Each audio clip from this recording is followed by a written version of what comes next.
cette présentation, euh, nous avons, et à plusieurs reprises par le maire sur l'historique de ce projet, j'ai l'habitude de prendre mes responsabilités et de la part qui est pas celle des autres tant qu'à faire, mais celle qui est la mienne, je l'ai toujours assumée et à le faire. Pour information, vous parliez de 1998 et d'une opération d'aménagement. Pour que ce soit clair pour les Vensois, ce n'est absolument pas le cas.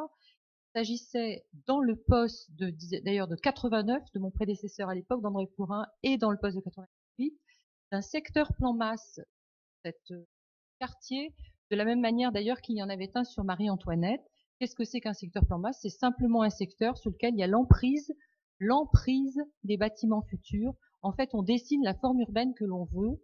C'est une emprise des bâtiments futurs de manière à éviter qu'un seul propriétaire par parcelle construise son petit immeuble chacun dans son coin et qu'ensuite on ait quelque chose de très éclectique. Donc effectivement, j'avais maintenu ce secteur plan masse parce que ça permet d'avoir une cohérence urbaine et une forme urbaine que l'on détermine. Alors, je ne sais d'où vous sortez le chiffre de 27 000 m², mais les secteurs plan masse, et l'architecte urbaniste qui est ici ne me contredira pas, le secteur plan masse, c'est quelque chose qui donne l'emprise potentielle. Mais quand on dessine un secteur plan masse, en gros, on a à peu près 60% de construction dans ce secteur plan masse, 60% de constructibilité. Donc, si on prend en l'occurrence 27 000, eh bien, on resterait plutôt autour de 18 parce qu'il y a les espaces d'air, parce qu'il y a les reculs par rapport aux façades, etc. Donc, on évacue la question de en 98, il y avait une opération d'aménagement. Ce n'est pas vrai. Je pense que c'est important de le rappeler. La deuxième question, c'est, je crois, Pierre Marchoux qui avait eu le premier des contacts avec Bouygues pour essayer de faire quelque chose sur ce secteur. D'ailleurs, on ne peut pas lui en vouloir en imaginant que ce secteur, quand même, est un secteur qui mérite une réflexion urbaine, même si, et je mettrai ça en première condition, il s'agit effectivement d'un nœud routier, et ce n'est pas parce qu'on fera des aménagements paysagers intéressants ou qu'on apaisera qu'on enlèvera sa vocation de nœud routier vers le haut et moyen pays, qui est une réalité et avec laquelle il va falloir effectivement calculer et qu'il va falloir prendre en compte, et je reviendrai tout à l'heure. Pierre Marchoux avait donc pris ses contacts. Quand Régis Lebigre a été élu, lui, il a signé une convention tripartite avec l'établissement public foncier régional pour qu'il paye les terrains que la ville n'était pas en capacité d'acheter, tripartite également avec la métropole pour cette opération d'aménagement d'un quartier qui se voulait beaucoup plus dense que ce que c'est présenté aujourd'hui, puisque c'était, je crois, 23 000 m² de surface. Je parle de mémoire, parce qu'il y a quand même 15 mois ou 14 mois que je ne suis plus à l'urbanisme, mais il me semble que c'était 23 000 m². Et ce projet avait, donc nous l'avons récupéré quand nous avons été élus en 2014, avec cette convention qui nous liait, y compris financièrement, avec l'obligation de faire quelque chose de ces terrains, puisque nous avions une épée de Damoclès de 8 millions d'euros environ, payée par l'EPF, qui avait dit à la ville, je le paye, mais dans 5 ans, vous le récupérez, ou soit vous avez bâti et on l'a vendu à des promoteurs, soit vous me remboursez. Donc 8 millions d'euros nous paraissait une somme assez phénoménale pour Vence, et ça l'est. Aujourd'hui, au regard, ça représenterait 500 000 euros par an de remboursement quand on voit que l'impôt métropolitain prélève 2,1 millions par an désormais de plus aux Vensois, on aurait largement pu le racheter. Mais enfin, ça, c'est un autre débat. Simplement, nous avons eu en conscience, entre 2014 et juillet 2017, la volonté de faire aboutir ce projet en réduisant à la fois l'emprise, mais aussi l'impact dans le paysage et aussi évidemment l'impact sur les questions de circulation. Nous avons donc revu à la baisse, négocié avec le PF, de manière à ce que si l'opération n'était pas rentable et totalement évidemment bouclée, puisque quand on réduit les mètres carrés, on sait très bien que évidemment il y a un déficit à la sortie, mais effectivement la région peut prendre une partie du déficit. L'EPF également à travers les fonds SRU, c'est la discussion que nous avions eue et l'engagement que nous avions eu de l'EPF pour que bon, s'il y a un déficit, il soit vraiment minoré pour la ville et qu'il soit porté par d'autres structures. Et puis, ça, c'est pour le rappel de l'histoire. Et donc, nous avons réduit, j'ai souhaité, en tant qu'adjoint à l'urbanisme, réduire effectivement les surfaces pour arriver à ce chiffre d'environ 13 000 mètres carrés qui permettait une forme d'équilibre. Alors, je voudrais dire deux choses à ce stade.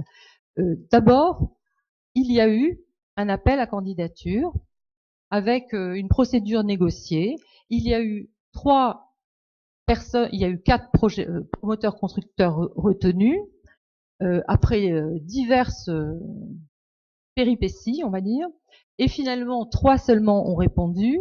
Et moi, je regrette, je l'ai dit en commission d'urbanisme, je regrette que on prive les Vensois d'avoir le choix et de voir les 3 projets.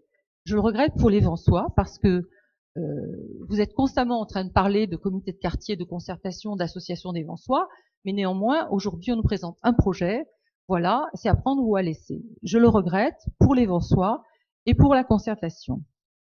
Vous nous avez expliqué en commission d'urbanisme que c'était illégal. Bon, ça n'est pas vrai, ça n'est pas illégal. Une fois que vous avez fait votre choix, vous pouviez quand même dire voilà pourquoi nous avons préféré ce projet-là par rapport aux 2 autres. Voilà. Je le regrette aussi vis-à-vis des groupements. Et je le dis devant Jean-Paul Gomis, que je connais bien et dont j'apprécie les qualités du travail. Je trouve que si Jean-Paul Gomis n'avait pas été retenu, je pense qu'il aurait mal vécu que son projet n'ait même pas été proposé au Vensois ou au conseil municipal. Donc je trouve que quand on est une équipe, on a beaucoup travaillé sur un projet, c'est toujours dommage qu'il ne soit même pas montré. Voilà. Donc vis-à-vis des Vensois comme vis-à-vis des équipes, je trouve que c'est dommage. Ce que je veux dire aussi, c'est que j'ai une grande confiance en Jean-Paul Gomis, en François Navarro, en Monsieur Février et globalement en l'équipe que vous aurez choisie, puisque en général, quand on est des professionnels de qualité, on s'associe avec des gens de qualité. En tout cas, c'est ce que je veux croire pour Vence. Je comprends, je n'ai pas été associée au choix, je veux aussi le dire aux Vensois, bien que premier vice-président de l'EPF, mais l'EPF a posé la question, le maire et l'adjoint à l'urbanisme n'ont pas souhaité que je sois associée au choix, donc je n'étais pas associée au choix, c'est réglementaire, hein, vous pouvez le faire comme ça, mais je le regrette. Mais ce que je veux dire, c'est que je suis convaincue de la qualité de l'équipe, et ce n'est pas une remise en question de la qualité de l'équipe. Je connais François Navarro depuis longtemps, j'ai travaillé avec lui, et François Navarro connaît bien Vence, parce que peut-être que certains l'ignorent, mais François, quand il a fait ses travaux pour être architecte paysagiste, il a été en stage à Vence pendant quelques mois, pardon, à l'époque où j'étais adjointe à l'urbanisme, et il a notamment travaillé sur l'entrée de ville avec nous et la DDE à l'époque, et il a notamment réalisé la belle perspective qu'il y a en entrée de ville aujourd'hui au niveau de la maison de retraite Orpea. Donc François Navarro est un garçon de grande qualité, et Jean-Paul Gomis aussi. Le musée Matisse, aujourd'hui, que vous avez peut-être visité, la réhabilitation a été faite par Jean-Paul Gomis. Donc, je n'ai aucun problème avec ce projet et avec cette équipe. D'autant moins de problème que, finalement, le cahier des charges était quand même relativement précis. Nous n'avions pas souhaité que vous puissiez construire des immeubles de grande hauteur, contrairement à ce qui était prévu du temps de Monsieur Le Bigre, des immeubles de grande hauteur en face de, pour faire court, la boucherie de l'Étoile, l'auto-école, etc., la Poste. On a voulu que ce soit dégagé pour permettre des vues sur les Baous. On a voulu également que ce soit dégagé de l'autre côté, Carrefour de l'Étoile, pour voir les vues sur les Baous. Donc, le respect du cahier des charges, il est là. Je suis ravie de voir que vous avez également opté pour une percée visuelle et piétonne, mais aussi visuelle, depuis l'ONAC, hein, à travers, pour que l'on puisse traverser, qu'il n'y ait pas un mur d'immeubles, comme c'est un peu le cas aujourd'hui. Et c'est la raison pour laquelle nous avions permis d'ailleurs que l'hôtel puisse être racheté, etc. Donc, sur le parti d'aménagement, puisque c'est bien de ça qu'il s'agit, nous ne sommes pas dans un projet de permis de construire, et les façades n'ont les façades que vous avez vues n'ont aucun caractère contractuel. Il y aura un permis de construire complètement peut-être différent de ce que vous voyez, mais ce qu'il faut regarder, ce sont les emprises, la manière dont les bâtiments sont séquencés et sont positionnés. Et ça, je crois que c'est plutôt réussi. Ça, c'est pour si nous étions sur une opération foncière. Mais nous ne sommes pas sur une opération foncière. Nous sommes sur une opération d'aménagement. Et ça a été le grand débat avec la métropole pendant 2 ans et demi. Que ce soit d'ailleurs Loïc Dombreval ou moi, nous n'avons cessé de rappeler à la métropole qu'il y avait une convention tripartite, que c'était une opération d'aménagement majeure pour Vence et que l'on ne pouvait pas ne pas considérer ce secteur comme un secteur qui méritait d'avoir une réflexion globale au niveau de la voirie, et pas seulement au niveau de la voirie, parce qu'on a eu des projets, ils nous ont présenté des feux rouges sur le rond-point Maréchal Juin, etc., etc., mais nous attendions, 15 mois plus tard, de voir un projet d'aménagement de la circulation. Je ne parle pas de créer une route sur le Malvent, mais est-ce que l'on va circuler dans ce sens-là? Est-ce que ça suppose que l'on enlève des places? Est-ce que ça suppose qu'on met des stationnements en épi? Est-ce que ça suppose qu'on met des stationnements autrement? Est-ce que l'on crée du stationnement en sous-sol, par exemple sous Maréchal Juin? Est-ce que voilà, ça c'est une réflexion qui me paraît indispensable et dont la métropole pour l'instant ne s'est pas saisie. Pardonnez-moi, monsieur, je n'ai évidemment, c'est pas dirigé vers vous, c'est une décision politique de la métropole et nous avons besoin d'avoir un engagement de la métropole sur une amélioration de ce nœud routier à l'échelle non seulement bien sûr de Vence, mais aussi de Saint-Janet, mais aussi du secteur du Haut-Pays et de la route qui va vers, qui dessert la Sine. Donc ça n'est pas du tout réglé. Et aujourd'hui, on nous demande de valider un projet, de valider un choix. D'ailleurs, on dit choix alors qu'on ne présente qu'un seul projet, ce que je trouve évidemment, ça n'est pas un choix. S'il y en a qu'un, c'est comme ça. On nous demande de valider ce que la mairie a décidé, mais on ne nous propose pas de choix. Et deuxièmement, on ne nous propose pas de plan global de réflexion de circulation. Dans cette réflexion, il est indispensable aussi que la métropole s'engage sur des transports en commun sur ce secteur, y compris intra-urbain, pardon, y compris Venceau-Vensois.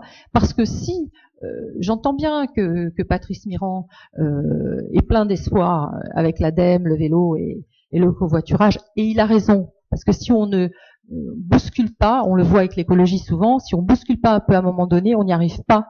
Il faut croire peut-être trop loin pour arriver à quelque chose. Mais les transports en commun intra-urbains, c'est une compétence de la métropole et ce serait essentiel que la métropole nous apporte des réponses concrètes avant que l'on s'engage sur un projet de 200 logements, de 700 et quelques mètres carrés de commerce, qui devait avoir pour corollaire, au moment où on le choisirait, une proposition d'aménagement de voirie et de stationnement et une proposition de transport. Aujourd'hui, on n'a pas cela. Et c'est pas faute de l'avoir demandé. Après, il s'est passé ce qui s'est passé en juillet, les Vensois le savent, il y a eu un changement d'équipe. Mais je pense que tous ensemble, nous devons communément pouvoir obtenir cela de la métropole. Elle ne peut pas avoir signé la convention tripartite et puis ensuite dire, bah, écoutez, débrouillez-vous, on mettra, comme on vient de le voir, 240 000 euros. À l'échelle d'un projet comme ça et d'une ville comme Vence, c'est tout à fait inacceptable. Voilà la raison pour laquelle, en l'état actuel et en vous remerciant, Monsieur Gomis, de la qualité de ce projet, je ne peux pas dire s'il est meilleur que les autres puisque je n'ai pas vu les autres, mais en tout cas, il est plutôt intéressant. Mais voilà, je regrette quand même. Et je veux vous dire simplement que je ne peux pas voter des deux mains quelque chose dont on ne sait pas comment le quartier va fonctionner. Ça, ce serait pas responsable.